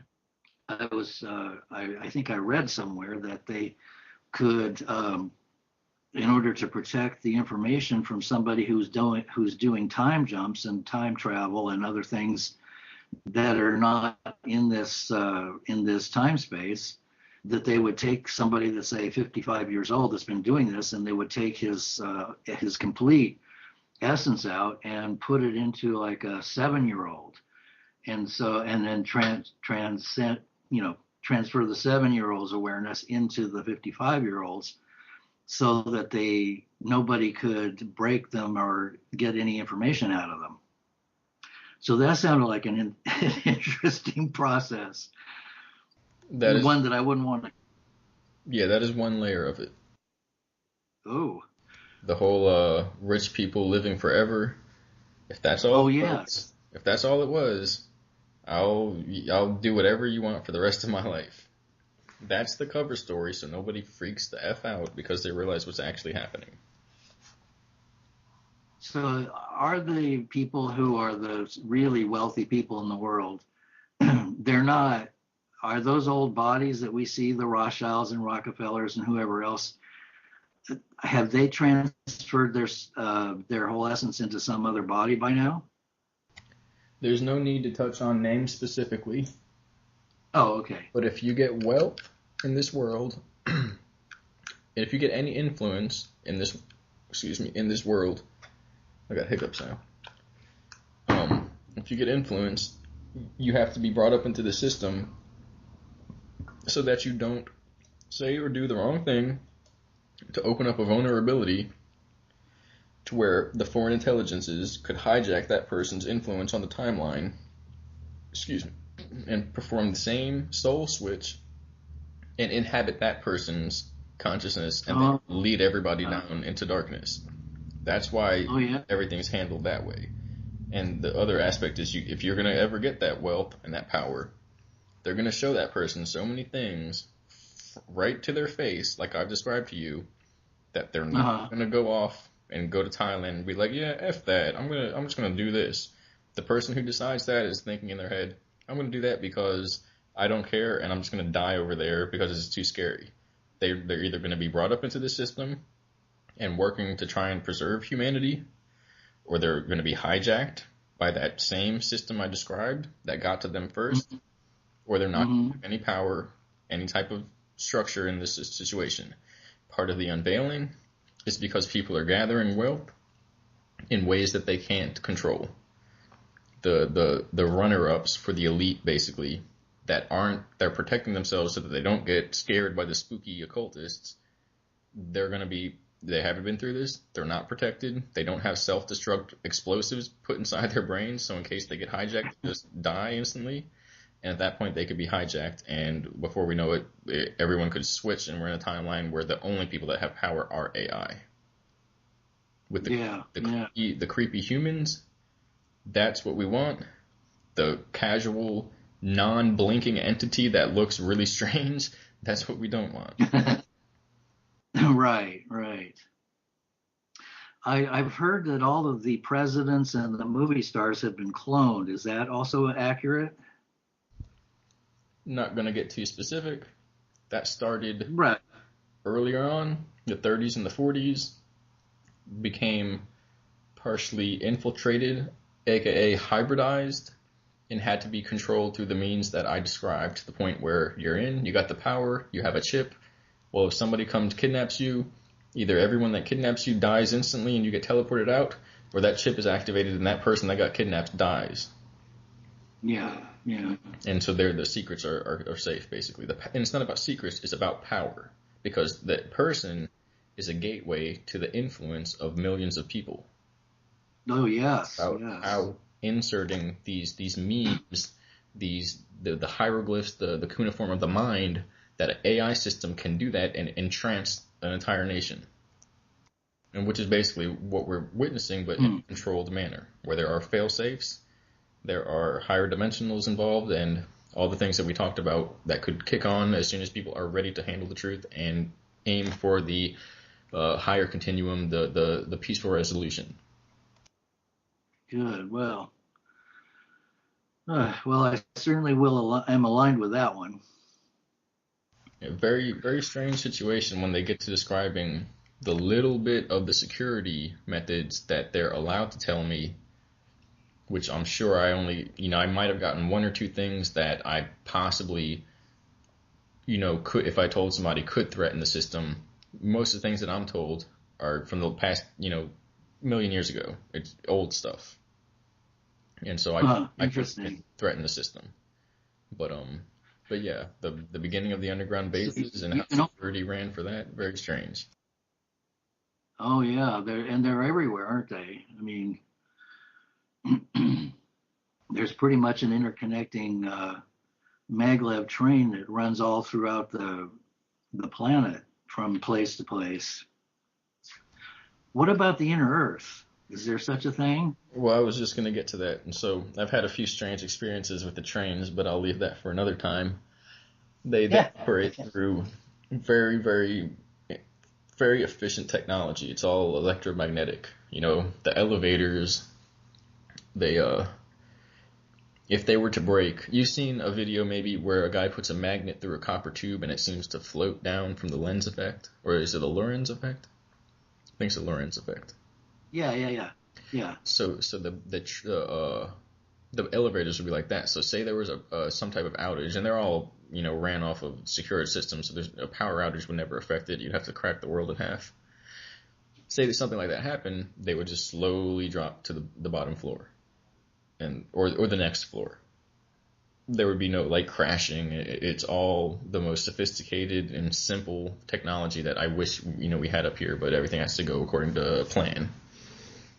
So, the underground bases. So, the flat Earth and the cosmological Earth or space is a mix. They're both a mix of reality, to the point where higher dimensional view, everything's a series of planes. Inside this plane, everything is a big, huge galactic projection system. But we're still inside one of the little mini verses that some guy created. Not necessarily a guy, possibly even a being. And so then there's the idea that when you go out of the plane that our brains resonate on between 5 feet to about 12 feet, 15 feet, everyone, give or take because the elevation changes, but it's according to basically what we can see and as we're connected to each other in these cities and towns that go all around the world. There's a plane of resonance that is the human mind. When you diverge from that field, higher or lower, essentially you leave the plane of humanity. You go into, as if it were the unconscious mind, the psyche, the dream world. Whether that means it's rocks and stuff down there, or stars and high atmosphere and then space, it's not so much physical. It's the fact that when you get to those layers, your mind begins to work in ways that it doesn't work on the surface. That you begin to see these fairies, these demons, these archangels, these angelic beings, these higher dimensionals, astral ghosts, whatever. That's basically, that is a divergence from this plane of reality. So there are pieces and there are upper atmosphere craft, even city-sized craft. But as soon as a person, if you had a jetpack and you flew up there, you would either begin to dematerialize or you would pop into another plane of existence. And apparently it's the same with going down, that if you go down deep enough, you don't melt because you're burning up. Your atoms change and you begin to access other planes of reality. And that's where we come into these underground races that have been there since the previous timelines of the universe, or that if you go down into those places, you can access nexus points not a circular Earth, although, it could be a globe, it could be a fat oblong globe, not necessarily like the pear shape, but just like a wider globe.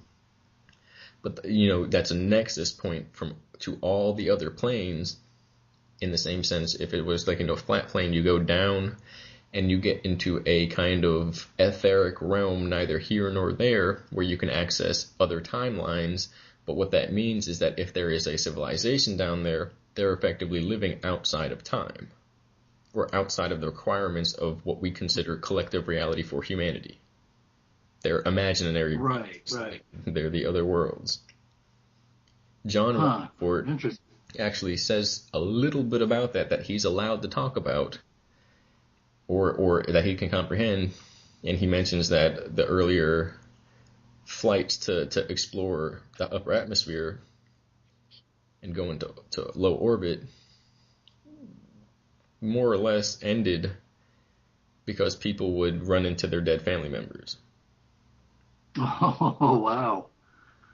Wow. So it gets really, really strange. But that is the substance, because we're basically in a type of interdimensional realm, a universe, and this is the middle realm, the Midgarden. This is the intersecting plane between higher and lower, where both can coexist. Well, try to coexist. Yeah. Kind of like the book that they made trilogy out of, the Lord of the Rings. Right. The Lord of the Rings is a celestial body, celestial being. Think about it. The one that masters time and space, more so time, but that is space. It's a big celestial body with rings around it that everyone Saturn. Right, that everyone says manipulates time, the perception of time on this place. Oh, yeah. Right, that's all a hint at these higher realms, and that we're smack in the middle. Wow. Wow, certainly an interesting place to be. Yeah, that's why even, whatever happens, this is like the best. This is at least the most interesting nightmare anyone could have ever had, Yeah, I have to agree with you. I have to agree with you. Well, I think my brain's about stretched as far as I can go. Well, it isn't really. I could go on for another couple hours, but shall we, unless there's something in particular that you feel that you want to mention before we sign off? Only that what's happening now is supposed to be for this type of equalization between realms, to bring about this resolution, to bring about this resolve where we can organize ourselves in hyperspace. There's so much more to say, but that's the gist of it. That's what we're looking at now. Well, I am looking forward to having you on the show, and also to having another chat like this, because it's just so interesting. There's nobody else that has this kind of information that I can just talk to. I have over the years, but periodically someone comes along that just they seem to have the right stuff, and you've got it for sure. We can schedule that pre-record anytime at noon during the week, this week or next week. And you said, what about the presidential elections? Is there anything going on that you are aware of with that? So when I was talking about the charades and the exposure that's going on, that's what I was talking about. Yeah. But I don't really want to mention that on the air, but maybe I'll have to, because it's going to happen anyway. I just didn't want to have to lead up to it and be sitting here. If we do a pre-record, and it's before the 9th, then you would have foretold or foreshadowed something that is already going to happen.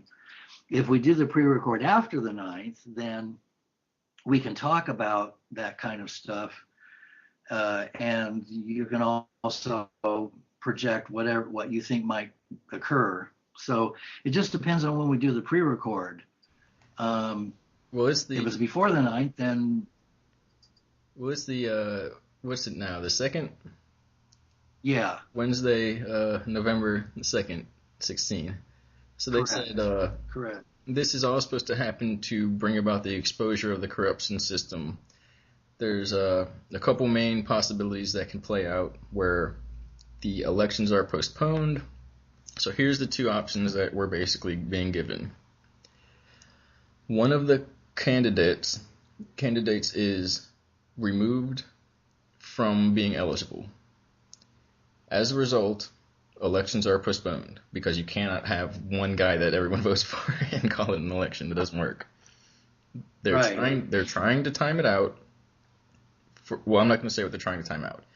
If it happens before they can replace one of the candidates, there will be no elections. Or they will replace one of them with a runner-up that no one expects, and this will basically keep the time going, if you will, so we don't flatline intellectually, psychologically. Because that's as long as people are thinking and these variables are going, everything will continue. Option two. A person gets elected and they make it absolutely as obvious as they possibly can that the system is a fraud. It's a fraudulent system. There's 1 billion votes for one person, and everyone says blatantly, no one voted for this person. And then we watch them lie, use the machines, flip the vote, and they get this person, and everyone knows it's a fraud. And this is their attempt to wake people up, because if anybody does anything, they're going to get targeted. If anyone does anything overtly, they're going to get targeted. But if they put it right in people's faces, it's on the people whether they see it or not. And so then that's right. That person gets elected, and then we get into heavy water. It's funny, deep water, but heavy water is what runs one of the earlier craft. Then we get into the idea that there's gonna be civil unrest because everyone's gonna want answers. If we do that peacefully, the system is exposed. If people play into that violent uprising bullshit, we get to see advanced technology shut them down very quickly. And then we go there is basically uncharted territory. Everywhere, everything that's happening now is uncharted. Everything's been modulated, switched, jumped from timelines, snipped, re-edited, organized. Those are some plans going on. And then there's Andrew Basago, who is supposed to be a possibility for a replacement candidate, where we have a secondary election, and they say, hey, what about this guy? And then everybody's like, get the fuck out of here. He says he's a time traveler. And then the government goes, well, yeah, that's because he is. And everybody obviously then jumps on that bandwagon, and we see a new era of humanity. Wow. Well, what's his face? Least likely timeline, but that's still the one that we're going for. It does seem to be the least likely, and Alfred Lambermont Weber seems to think that we're going to choose the higher timeline, whatever that is, the one that leads to resolution and higher awareness. But then I don't know if he's been co-opted. Some of the stuff I resonate, some other stuff I don't. For instance, I tried to tell him about this and he deleted my comments. But he's had his own foray, and what he does with that is up to him.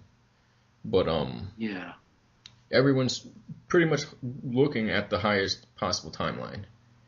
But it's about the people, and it's a collective realm, so what they do is going to influence what is capable of being done to them as a whole, done to this place as a whole. It's about the variables basically coming into play now, and time will continue on the same pattern or it will advance. The same pattern hits basically a very rough point very soon. Yeah. And if we hit that one, then we might jump, skip, and flip and we're in the timeline where within a few days, weeks to months, there are massive Earth changes taking place, and that solar grid activation begins happening without anyone having any warning. Or there's one where we lead up to it, and we slowly inform the population, and we basically blow everyone's minds in a controlled manner.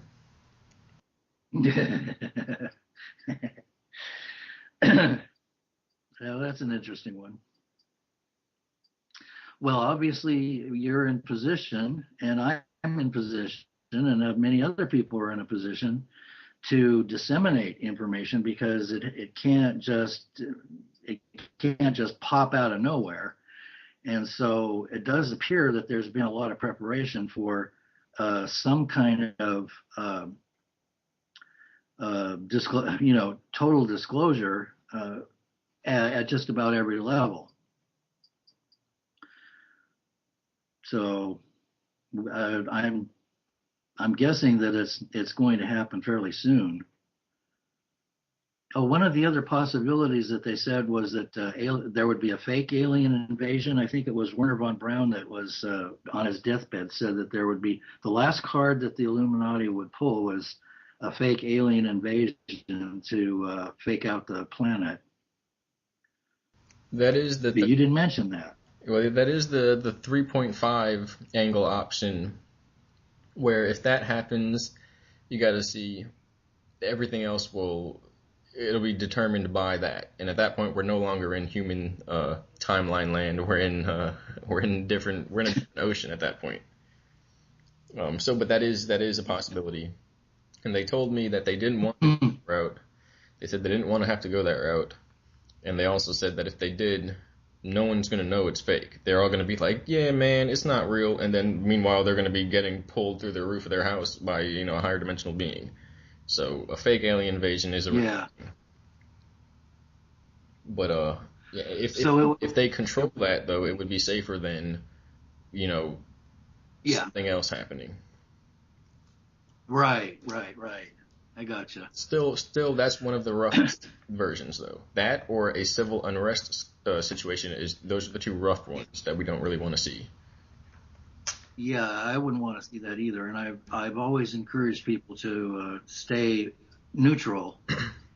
And so anybody that's reading or watching what I'm saying is aware that violence is not a solution to anything. Right, and ultimately, go ahead. It's a reaction. It's an on. Yes, exactly. And it's anger with oneself, really. Right, it's mishandling of one's own energies, and ultimately that's bringing what they don't want to see into it by trying to push it away. And that's that stuff with the time that I explained before. And ultimately, the when that works, it'll only be allowed. It's a breach of contract, so it's only allowed if it's deemed necessary to calm the population down. But at that point, whoever's got their shotguns out, their rocket launchers, and they're saying, yeah, let's burn it down. Those are where the supposedly aliens are going to go for. Everyone who's calm and collected, and working for congruent continuity, they'll have no right to interact with those individuals. So it's that crazy situation where they're kind of giving people the right idea with the wrong applications and guns and stuff like that. Get all your power. Yeah. You take control. Okay, but here, have as many guns as you can and do it this way. Now, I have no problem with people being armed, but if the people that are armed think the world is being controlled by a bunch of fat, greasy guys with a lot of money, then they're going to get a big show of electrogravitic craft and advanced technology that shuts them down very quickly. You can't shoot at those things. It doesn't do anything. Right. So that's the well, that in itself would be a massive disclosure, wouldn't it? Well, that's the whole point. That once that happens, what is disclosure after that? Who's going to care? There's not going to be anybody to disclose anything to. So. Yeah, and then everybody's subservient to some kind of galactic force. And not everybody. Some of us have seen it before. We've been in their layers. They use the same type of stuff that we use, hegemony, shit like that. It's the strangest thing. Right. See something walking around like that and, sitting behind a desk, but they use the same stuff. And that bureaucracy is Huh. their introduction of control onto this planet. And so, Oh yeah. people agree, and it's all free will consent. People agree with their consent, their actions, they commit to violence, shit like that. It's like saying, hey, over here, Yeah. I'm the one. If you live by free will, if you don't step on the free wills of others, the free will, if you don't consent to violence, if you commit to that, then you're protected by, what they call the shield of God, some type of auric protection. It's basically some type of tachyon higher dimensional field that doesn't enable them to drag that individual into their corrupt timeline. Good. So very Good. strange and individually, localized, but that's what it is. It's each person. It's not going to be, oh, all the Americans are stupid, so we're going to this place. It's everyone at that point on an individual level. They'll be able to read the DNA and see if that person's an asshole or if they really want to help the community, the larger system that we're in, because we're all Right. That's the main Well, message, is that we should really be thinking about that. If it's not it's not little green men and it's not rich people running the show. It's the collective, and we're going to be, the people are getting used against themselves, using their own consciousness. So we come to higher consciousness, we're protected. But again, all that's being allowed. Each step, that everything that happens is allowed to push those that resist that, by not resisting, by just being peaceful, into higher consciousness. Because then they say, yeah, we messed up all this stuff, but look at those people over there. They became, angelic, eternal human beings. Isn't that something good? And it's like a trade-off. Right. And that contract is supposed to be up. Apparently the ones who came down that you mentioned, I'm not going to say who, because the words don't really do justice. It gets mixed up if you go and look. But apparently the contract is up, and no one has any right to be here but humans. Wow. Well, then that was an accurate foreshadowing then.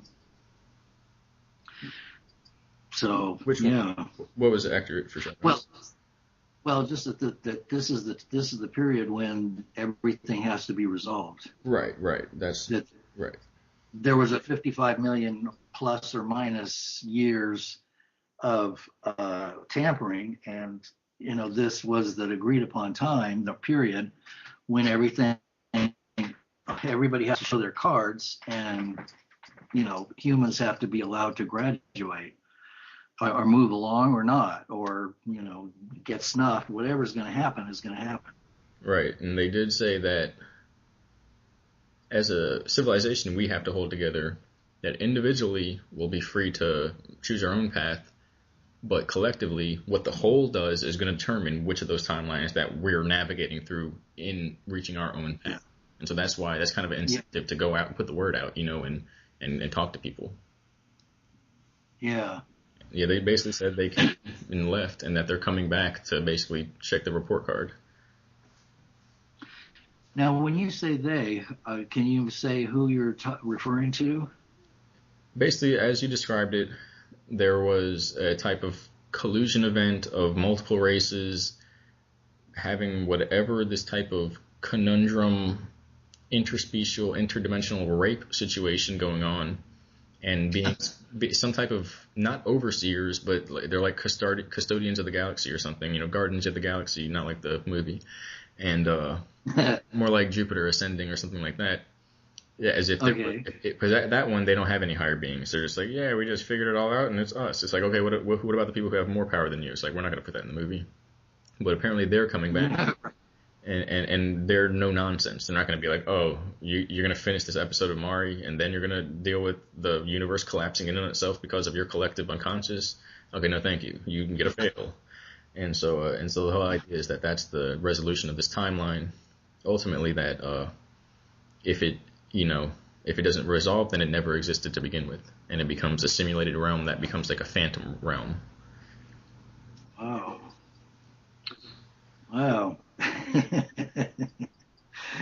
It sure is interesting stuff. Yeah, you have the basics of all that I said. You sparked me to say so much because you already have done a lot of research. And again, Yeah, to go off of your appreciation of me, you're one of the only people that actually I've been able to see eye to eye with, basically. Everyone else is like, I don't know, they just think it's a joke.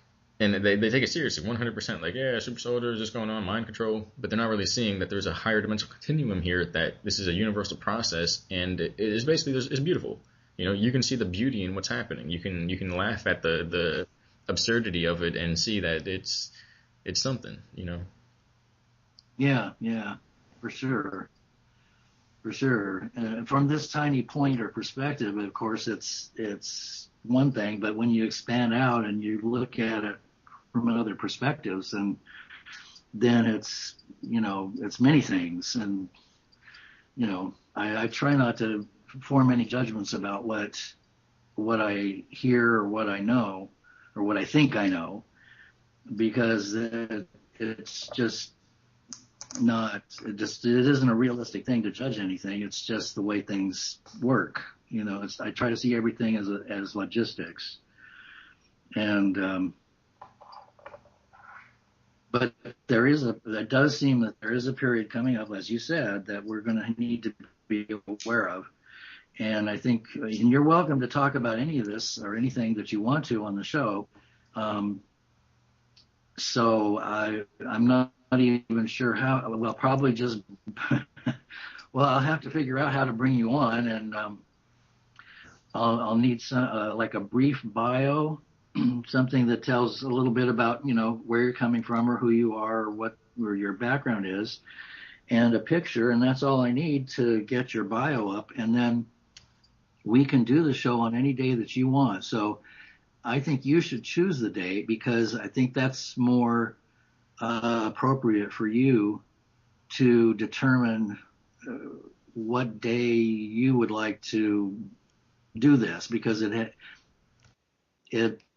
it's not as significant to me as it might be for you. You know what I mean? Yeah. And it might not be significant.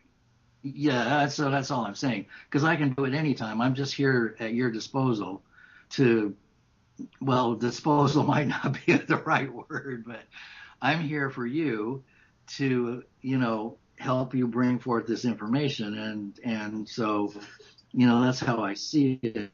The show is there for the people that are brought on. And you might be somebody that I'd like to have come back more than once. So, because you've got your finger on the pulse. And so I think people are going to need to hear what's going on when things really heat up and nothing makes any sense to people.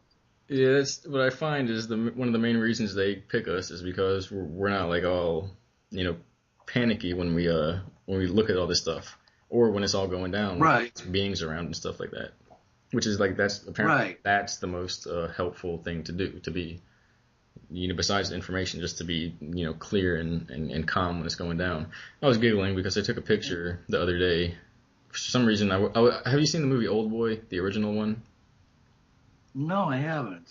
That's actually a big soft disclosure on how a lot of the wealthy families operate, where it's just they're so cunning and clever and mischievous, but in a type of strangely productive way. The new one, the American version from 2013, explains it better. But there's a funny picture in there where the guy's hair is all crazy and he's smiling. It's a painting. And then I woke up one day and my hair was doing that, and so I took a picture. It looks like the craziest, like one of those kabuki drawings or something. And I was just thinking I could send that to put on for the show. I would never send that. I would never have you put it on the show. It would just be a funny. It would be funny to show you that.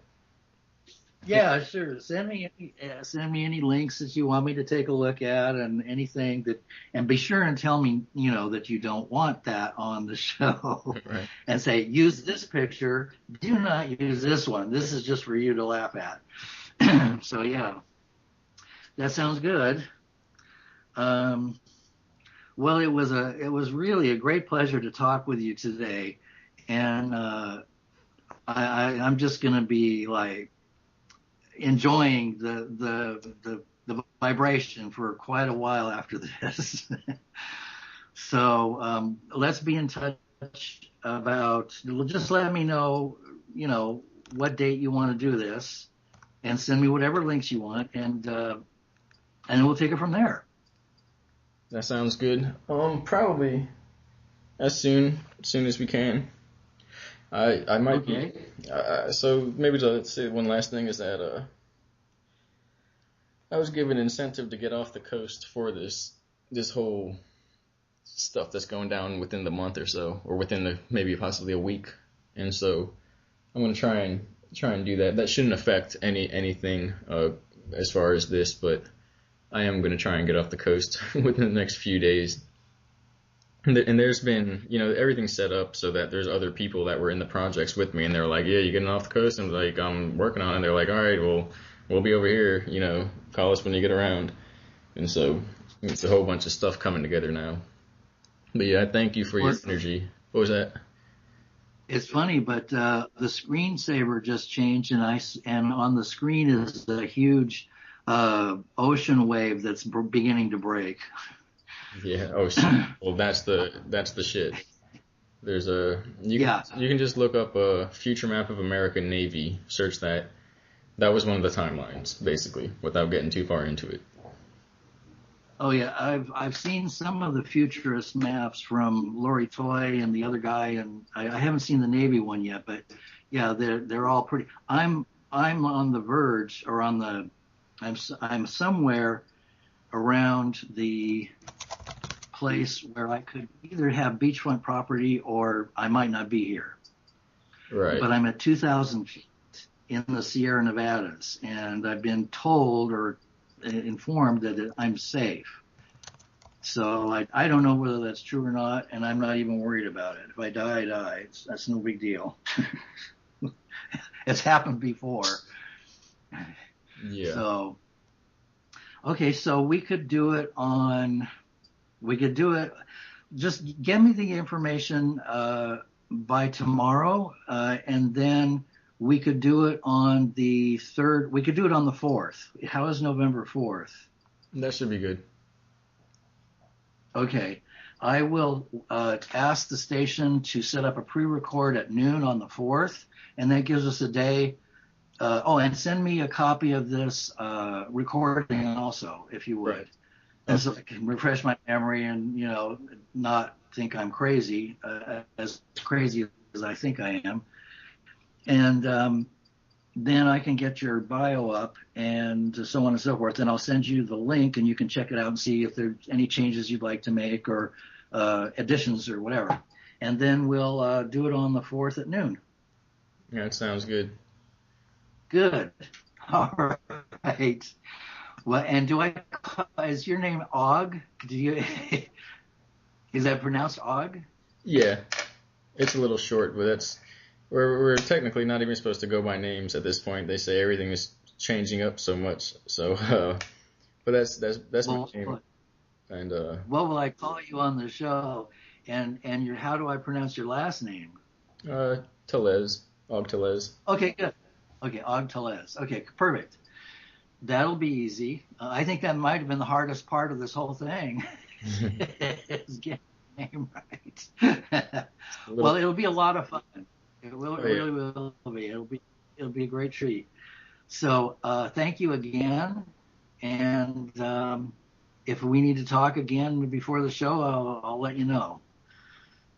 All right. Thank you. Thank you for your energy and appreciation and clarity. It helped as much as I'm sure it is enjoyable for you. It helped me as much. Oh, absolutely. Thank you. I appreciate it very much. Yeah. Well, have a nice night, Og, and I'll talk to you soon. You too. Thank you. Bye.